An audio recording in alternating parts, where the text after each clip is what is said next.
Injil karena Dia kekal dan berkuasa. Tidak ada satu kuasa pun yang sanggup dan mampu untuk merubah Injil itu. Kita baca di dalam nama Tuhan Yesus Kristus. Injil Markus pasal yang pertama, firman Tuhan berkata begini. Inilah permulaan Injil tentang Yesus Kristus, Anak Allah, seperti ada tertulis dalam kitab Nabi Yesaya. Lihatlah, aku menyuruh utusanku mendahului engkau. Ia akan mempersiapkan jalan bagimu. Ada suara orang yang berseru-seru di padang gurun. Persiapkanlah jalan untuk Tuhan, luruskanlah jalan baginya. Demikianlah Yohanes Pembaptis tampil di padang gurun dan menyerukan, bertobatlah dan berilah dirimu dibaptis, dan Allah akan mengampuni dosamu. Lalu datanglah kepadanya orang-orang dari seluruh daerah Yudea dan semua penduduk Yerusalem, dan sambil mengaku dosanya, mereka dibaptis di sungai Yordan. Yohanes memakai jubah bulu unta dan ikat pinggang kulit, dan makanannya belalang dan madu hutan. Inilah yang diberitakan kepadanya. Sesudah aku akan datang, Ia yang lebih berkuasa daripadaku, membungkuk dan membuka tali kasut pun aku tidak layak. Aku membaptis kamu dengan air, tetapi Ia akan membaptis kamu dengan Roh Kudus. Puji Tuhan, Tuhan Yesus memberkati. Firman Tuhan pada saat pagi yang indah ini di dalam Injil Markus pasal yang pertama, kita melihat di situ dimulai dengan kata, inilah permulaan Injil tentang Yesus Kristus, Anak Allah. Kehidupan kita orang-orang yang percaya kepada Tuhan Yesus Kristus, kita harus mengalami namanya terobosan Injil di dalam hidup kita, di dalam pribadi kita, di dalam keluarga dan rumah tangga kita, baik itu pun di dalam pekerjaan dan di dalam tingkah laku hidup kita. Karena Injil itu berkuasa dan Dia Maha Kuasa. Injil berkuasa untuk merubah cara hidup, karakter seseorang. Injil berkuasa untuk mengubah paradigma manusia. Karena Injil memiliki kuasa yang kekal. Dan kita tahu bersama di hari-hari ini ada banyak orang yang mempertentangkan tentang Injil. Bahwa Injil katanya diturunkan kepada Yesus Kristus sebagai manusia. Dan ini adalah pemahaman yang keliru, pemahaman yang salah, dan pemahaman yang sesat. Karena Injil tidak pernah diturunkan kepada Yesus.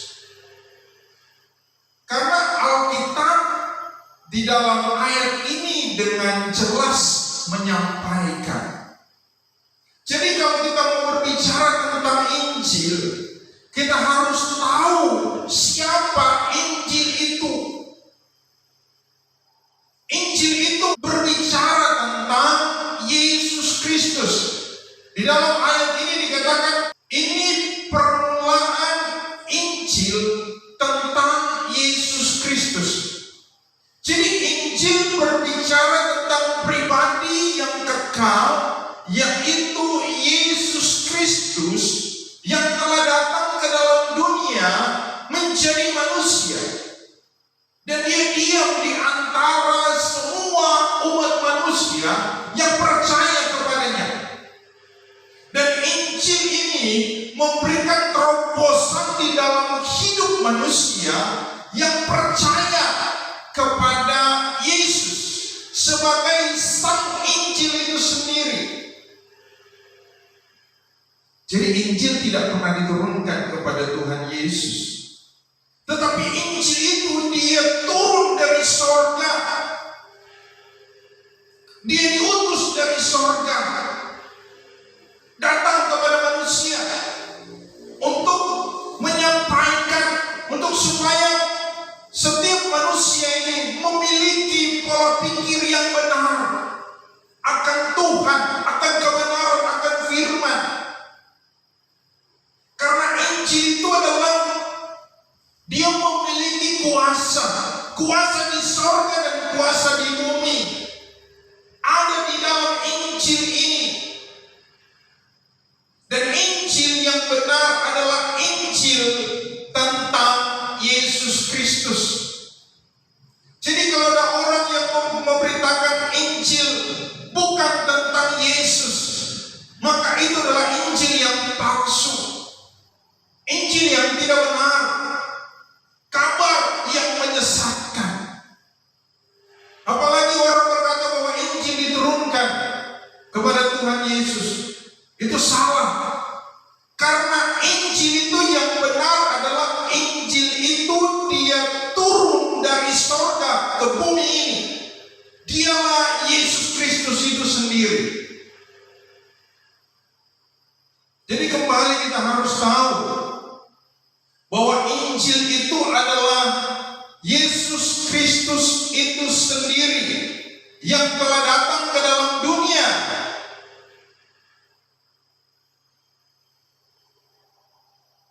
Dan dia mau supaya setiap orang mengalami dia sebagai pusat dari Injil itu sendiri, sebagai pokok dari Injil itu sendiri. Jadi Yesus itu adalah sumber dari Injil itu sendiri. Bukan diturunkan kepada Yesus, tetapi Yesus itu adalah sumber dari Injil itu. Yesus adalah Injil yang telah datang ke dalam dunia ini supaya setiap orang yang percaya kepadanya mengalami namanya terobosan Injil itu. Semenjak datangnya Yohanes Pembaptis, semenjak Yohanes Pembaptis menyampaikan tentang Injil, tentang firman Tuhan, banyak orang yang menggagahi, banyak orang yang berusaha untuk merubah, menguasai kebenaran itu, berusaha untuk memalsukan kebenaran itu. Dan sampai hari ini kuasa yang sama tetap bekerja. Tetapi Injil, karena dia kekal dan berkuasa, tidak ada satu kuasa pun yang sanggup dan mampu untuk merubah Injil itu.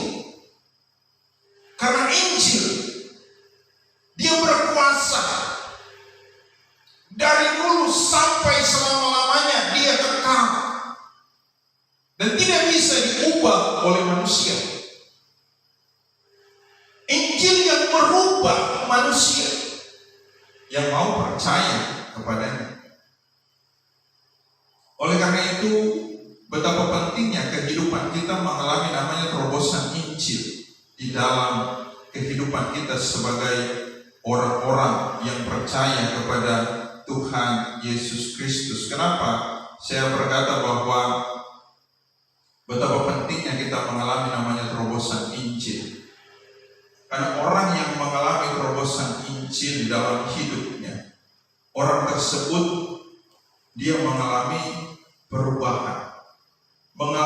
perubahan hidup menjadi sama seperti Injil itu sendiri, menjadi sama seperti Yesus Kristus itu sendiri. Jadi ketika kita mempercayai sesuatu, maka kita akan menjadi sama seperti apa yang kita percayai. Ketika kita menyembah sesuatu, apapun itu yang kita sembah, dan kita kagumi, kita akan menjadi sama seperti apa yang kita sembah.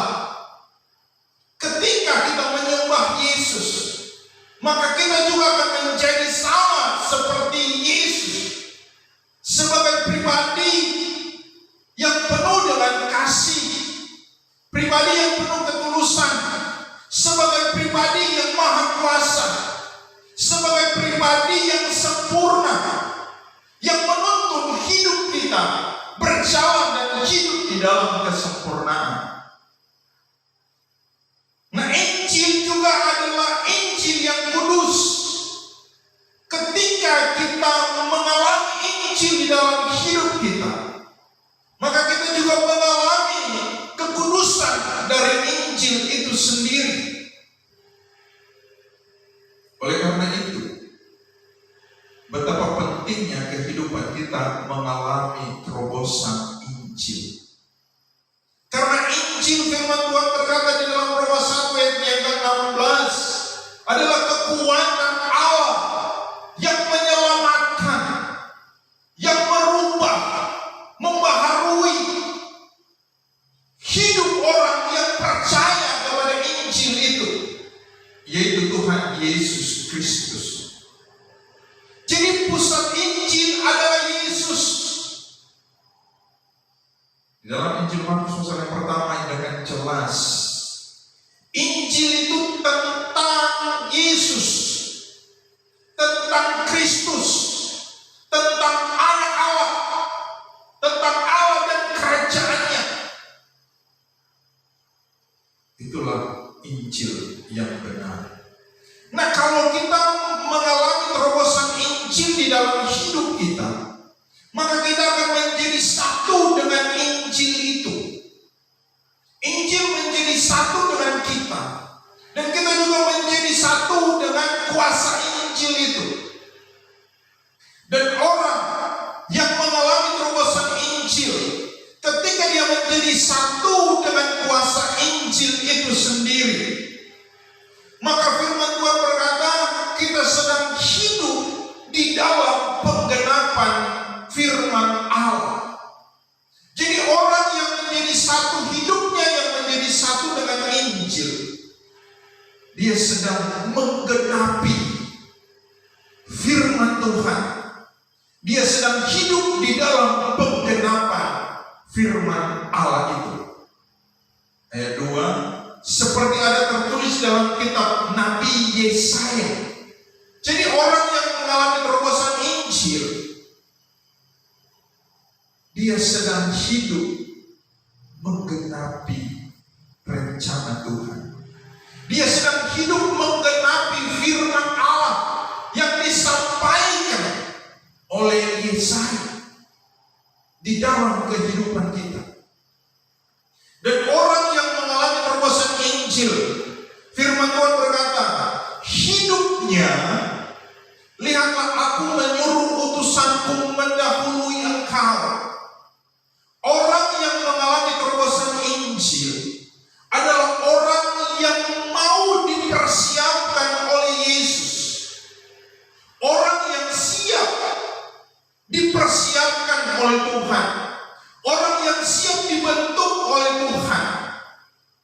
Orang yang siap untuk semua kehidupan karakter-karakternya yang bertentangan dengan firman Allah harus dirubah untuk supaya hidupnya sesuai dengan kebenaran firman Tuhan.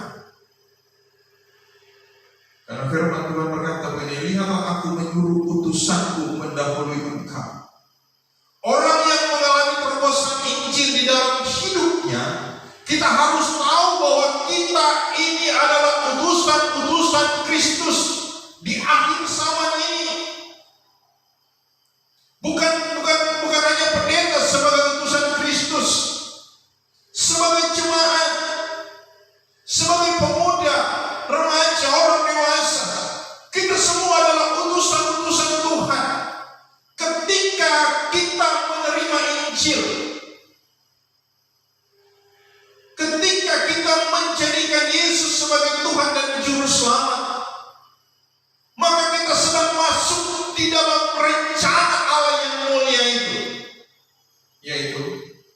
kita adalah utusan-utusan Tuhan di tengah-tengah dunia yang penuh dengan kegelapan ini. Tuhan Yesus mau kita sebagai utusan Kristus. Yesus dia sumber segala terang. Dia mau supaya kita harus juga menjadi terang di tengah-tengah dunia yang penuh dengan kegelapan ini. Jadi untuk menjadi utusan Tuhan,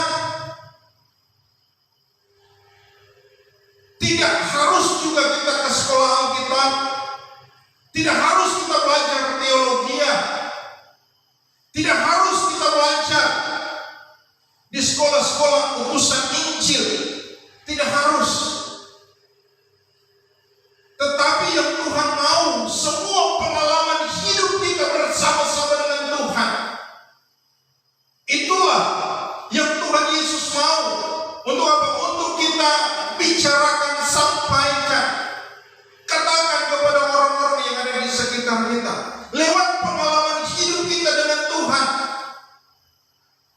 Karena pengalaman hidup dengan Tuhan juga itu bukan hanya sebagai suatu teori belaka, tetapi itu memiliki makna yang begitu ajaib ketika kita mengalami Tuhan, ketika kita mengalami terobosan Injil.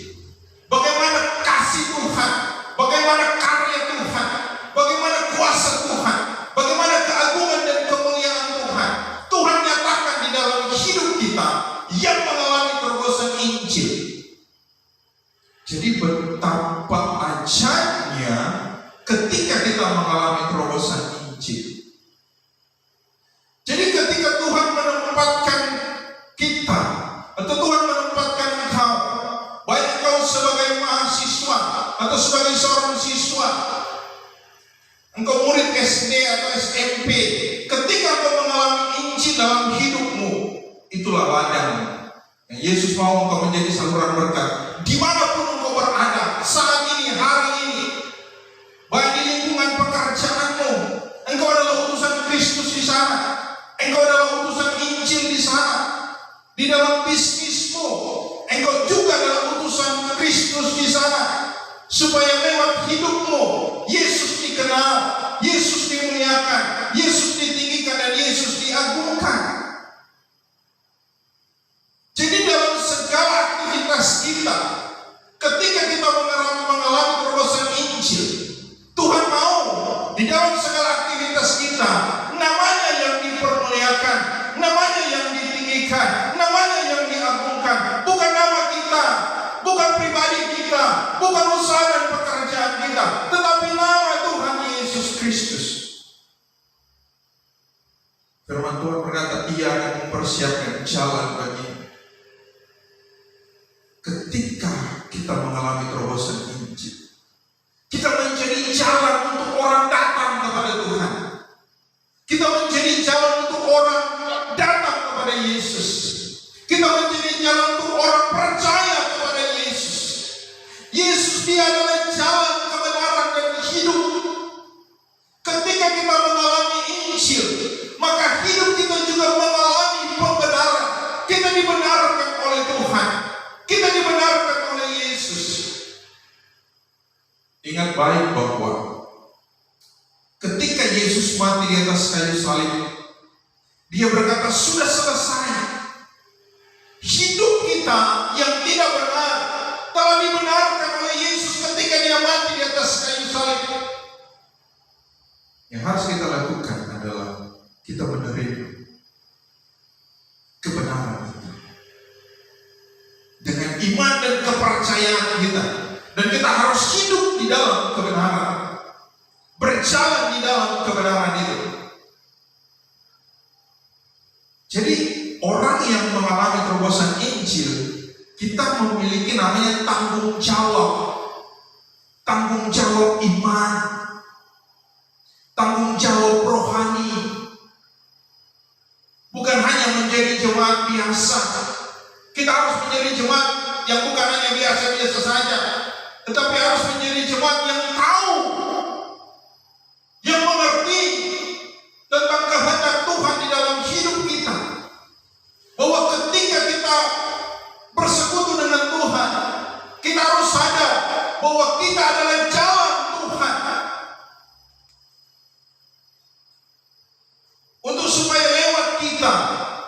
orang lain menemukan Yesus lewat hidup kita. Jadi tanggung jawab kita semakin hari semakin besar. Bukan hanya menjadi Kristen yang penting saya udah ibadah, saya kasih perpuluhan, saya kasih persembahan, saya dengan khotbah, cukup dengan itu, puas dengan itu. Tidak. Ayat 3, ada suara orang yang berseru-seru di padang gurun. Orang yang mengalami terobosan Injil adalah orang yang menyuarakan kebenaran di tengah-tengah kesulitan, di tengah-tengah tantangan dunia ini, di tengah-tengah penderitaan hidup manusia. Apalagi keadaan sekarang ini, bahwa semua manusia sedang hidup di dalam padang gurun penderitaan. Nah, kita sebagai anak-anak Tuhan harus menjadi suara untuk menyerukan kebenaran itu. Bahwa di tengah-tengah padang gurun ada satu pribadi yang sanggup dan mampu untuk melepaskan dahaga jiwa kita. Dialah Tuhan Yesus Kristus. Di tengah-tengah kesulitan ini, hanya Yesus yang sanggup dan mampu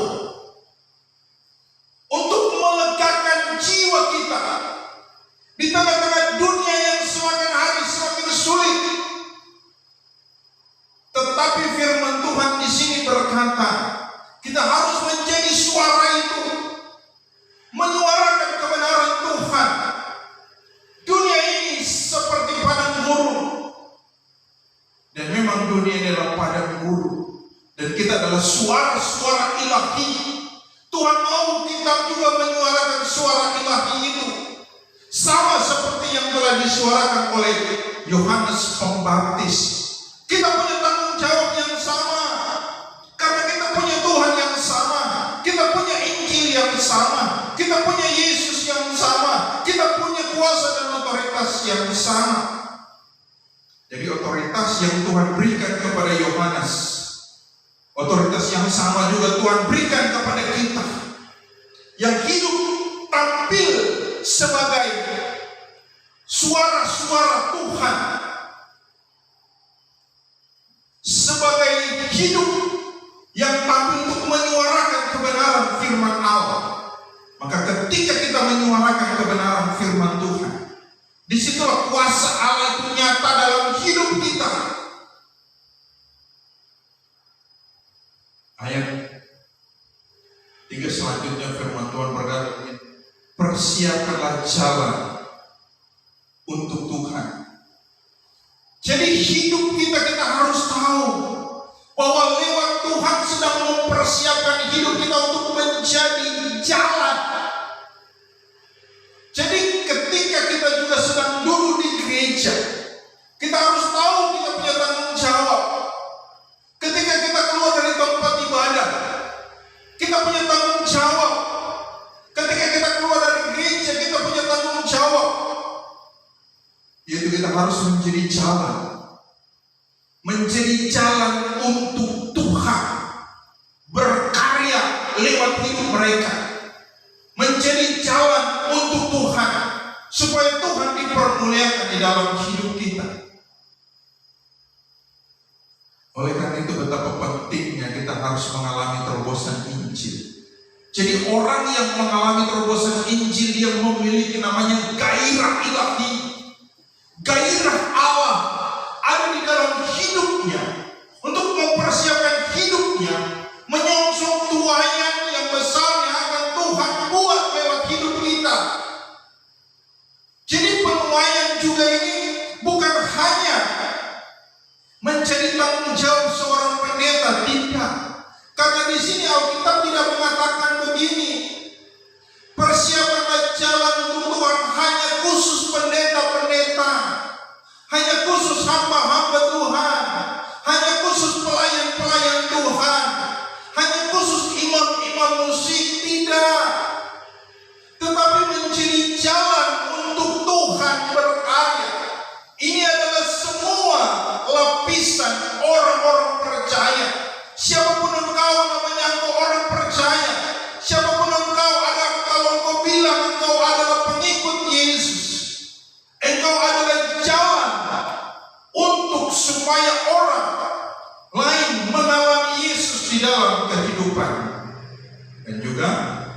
meluruskan jalan bagimu.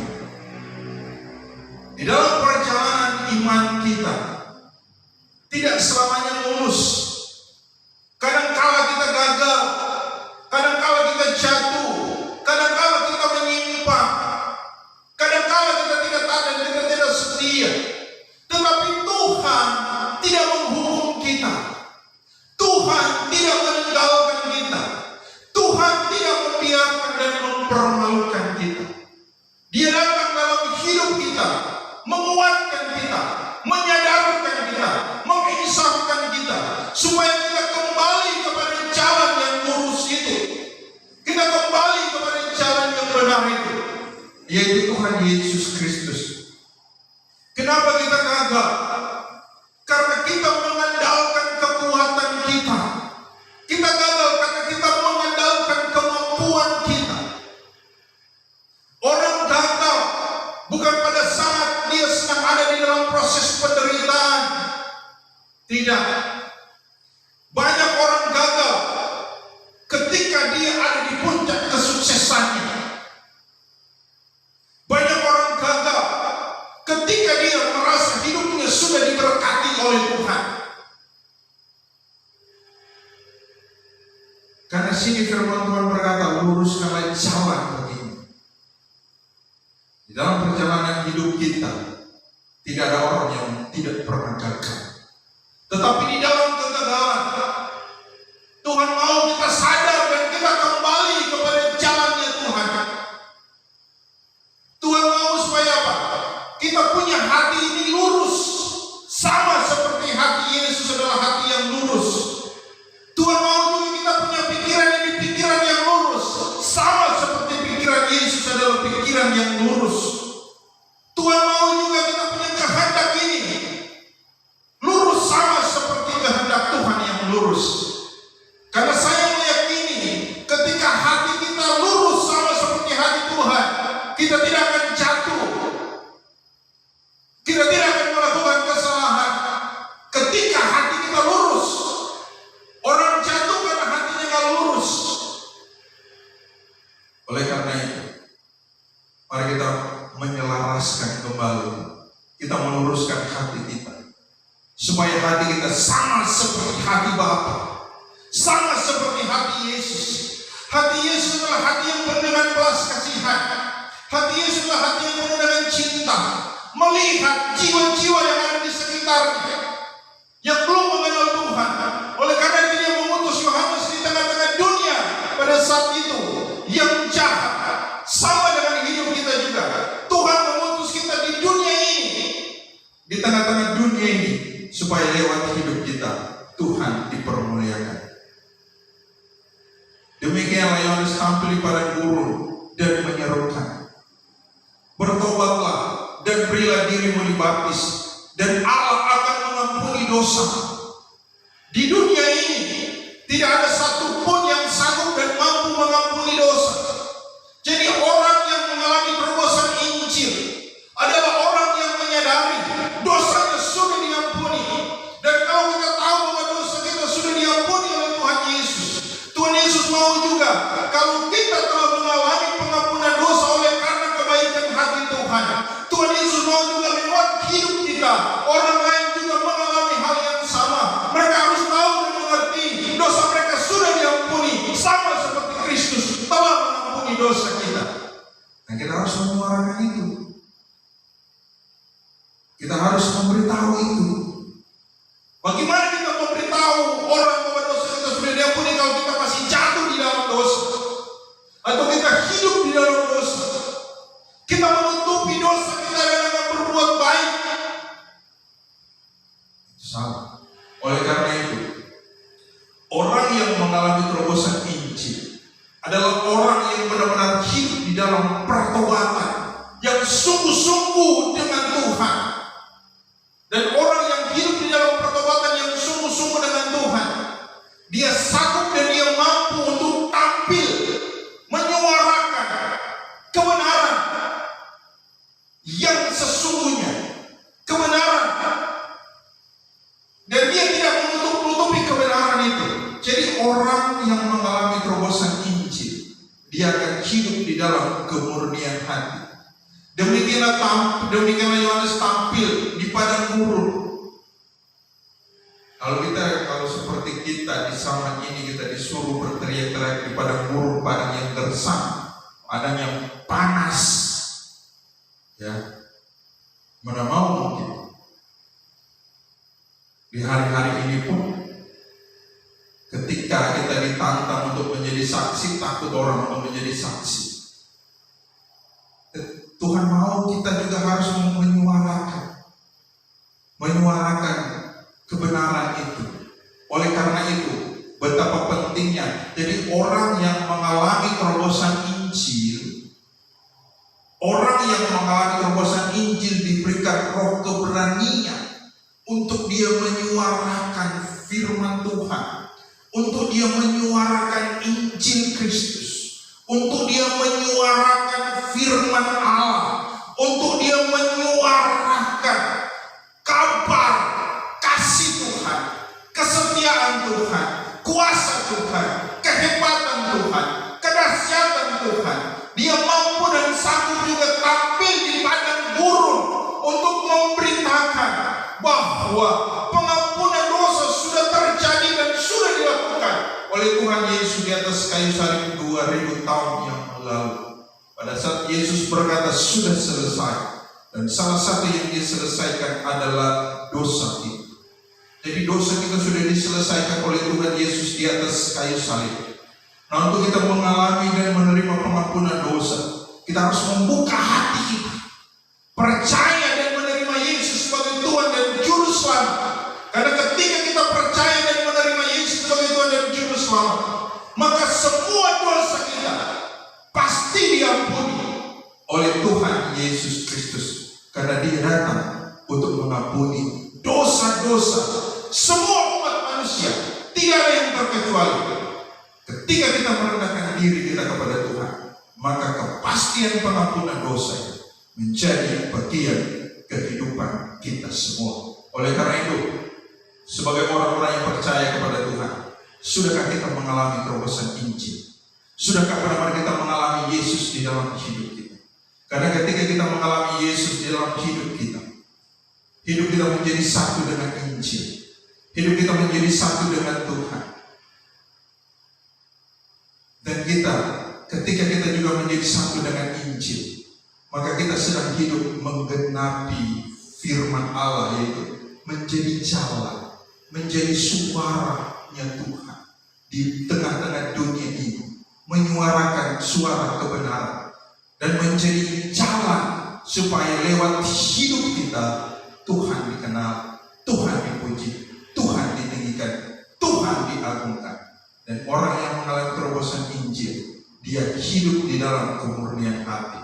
Orang yang mengalami terobosan Injil juga, dia hidup diperlengkapi dengan kuasa Tuhan untuk menjadi saksinya Tuhan, untuk menjadi alatnya Tuhan. Karena Tuhan Yesus mau lewat hidup kita banyak orang mengalami kasih Tuhan. Oleh karena itu, kita hidup di hari-hari ini, mari kita persembahkan seluruh hidup kita dan kita tanya kepada Tuhan, apa yang menjadi kehendak dan tujuan Tuhan. Dan pasti tujuan Tuhan di dalam hidup kita adalah apa? Ayat yang ketiga itu, kita harus mempersiapkan hidup kita untuk menjadi jalan untuk hormat, kemuliaan, keagungan, dan keajaiban Tuhan. Karena Tuhan mau kita benar-benar menjadi jalan supaya lewat hidup kita orang-orang datang kepada Tuhan, orang